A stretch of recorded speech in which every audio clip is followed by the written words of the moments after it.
crazy is I've never really told somebody my why because they say you want your why to be strong enough that's gonna make you cry, and it will make me cry. Okay, so anywho, a lot of people don't know my story, and I know I talk very nicely, but that's just something that I've accumulated through the years. But I've gone through so many trials and tribulations. My mother, at a very young age, passed away from, what is the word? Okay, she was an alcoholic, and her liver, cirrhosis of, okay. Passed away at a very young age, but I don't know if you've ever been in a situation where you've seen both of your parents go through this. And so I had to grow up really fast. I grew up very fast as a young girl and just saw us go through so many financial troubles. I remember one time, it's Christmas now, and I remember one time we had to go to Toys R Us, and we could only spend $20 for a kid. We were trying to find out what a kid would like for Christmas, and it was $20. And so I'm out here picking out, these, trying to get as least expensive so I could get them as much as they could possibly get. And then when Christmas came, it was my gifts. And I just remember that, I loved my mom. And even though we didn't have all the finances, she tried so much, but the alcoholism got to her. I'm sorry, y'all, but y'all gotta know my why. The alcoholism got to her. I remember us getting evicted. And so by this time, my father was able to clean up, and he got clean, and he became my hero. She was also my hero, though, because she never gave up. She always kept on trying and trying, but it got to the best of her. And so I remember us getting evicted, and we moved into this terrible neighborhood. We had gotten robbed our very first week living there, and she didn't want me to know. And she had gotten to the point where her stomach had gotten so big, and my mom was a very petite, skinny woman. And her stomach had gotten to the point where it looked like she was like 6 or 7 months pregnant. And that's when everything started to mess up inside. So I remember getting home from school one day, and she couldn't really get up. And I was so mad at her. I'm like, you just been laying here all day, but it had gotten to her, and she was weak and couldn't move. And so she told me we had gotten robbed, and I'm just like, oh my goodness. And this is all situations of just how finances had gotten to her way, and she just let her finances get to her, and so she drank to get rid of all of the drama and the problems that she was going through. And so, I remember that, and just to keep a long story short, that was the night when she had passed away. And I ended up moving in with my father. Now, my father, on the other hand, he was able to get rid of his addiction to alcohol, and I remember he used to smoke and everything like that too, but he was the funnest guy when he was going through that, but he was able to kind of get through it, right? And retired from the military because they forced him to, because he had to have open heart surgery. Now, this is my last living parent, and I'm having to see him go through this. And so he's forced to retire out the military because he's just not medically able to continue to stay in. And so then after that, which I never knew, my father went through a lot of financial troubles. Remember, we were talking about people that serve our country for years and are not able to get any kind of decent pay, and I did not know this. I never knew this because he was doing what a parent should do. You shouldn't. I just thought my dad was rich, okay? Let me tell it, he was rich. And so he started to go work for a temp, and I found all this out, and I'll tell you later on. I found this out when he had gotten sick. And so then he went through to work, but now mind you, through this whole time, I'm coming up. And so I'm trying, when I tell y'all I was an entrepreneur at 16, always trying to do something. And he was always supportive, and I never understood. I mean, I tried to sell Cutco, knives.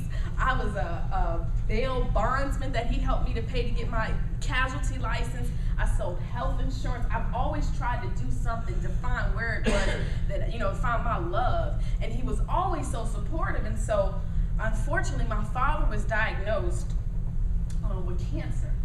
Now, at this time, I was working a job after I had graduated college, not getting half of what they told me my degree would be worth. I mean, I went to college to get a degree in computer science, which they told me you'll always have a job. You will always need, they will always need somebody that's a programmer, and so I couldn't get a job. Paying me, they told me it was $50,000, that's what I would get. I would get like $22,000. And then I remember telling some people that had been on their job 10, 15 years, I'm gonna get 22,000. And they're like, what? You're getting more than what I get. And so all this stuff is happening to me. I'm seeing all this, and I'm almost complacent with the fact, okay, fine, I'll just work at this job forever and do what they do because I like going to work and I don't have to have anybody on my back, and I'm salary. You know, salary is crazy because then it's like no matter what you do, you're gonna get paid the same thing. And I was excited about it because I could just I remember I could come in, at least if I came in and showed my face and had to go, I was good. And so I just remember stuff like that. And then my father was diagnosed with this cancer. Totally turned my world upside down. Like I had given up on trying to do my own business, trying to be my own entrepreneur because I just was set in my ways, and that's what my father was doing, and he was living a 6-figure a month life, and so I thought that's what I would want to do, but he was still broke, and so he got diagnosed, and I got into trying to find every cure in the world, but he was one of those type of people, like he only did what the doctor told him to do. So he didn't believe in herbal medicines. He didn't believe in anything. He just wanted whatever they told him, that's what it was. And if he had 6 months to live, that was it. And I saw him give up.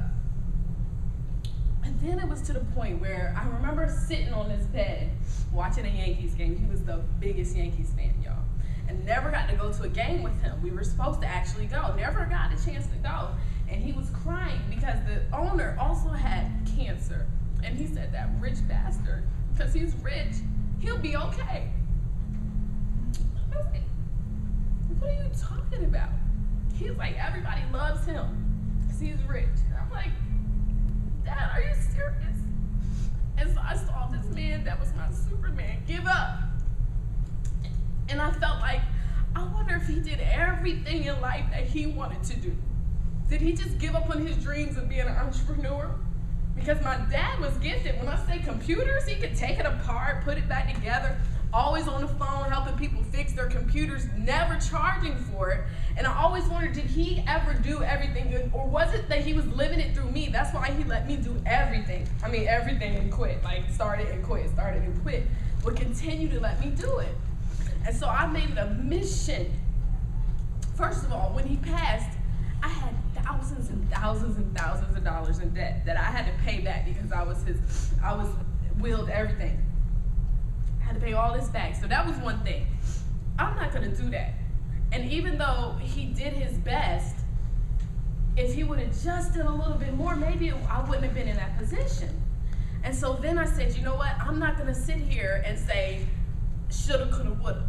I'm not gonna be on my deathbed and be like, I could have probably did this, or I maybe could have been able to start this own business, and you know, life got in the way, and I just was following the system of going to my job every day that, you know, I really didn't want to do. And so when he passed away, that's when I moved here to Georgia. And I know I tell this story a lot, but I don't tell everything, because I don't feel like standing up here crying all the time, first of all. But so when I moved here to Georgia, started my own company, failed it, but I have been doing self-development, reading and learning that a lot of successful people fail over and over and over. And so my why is that I don't want to end up like my parents. I know they loved me.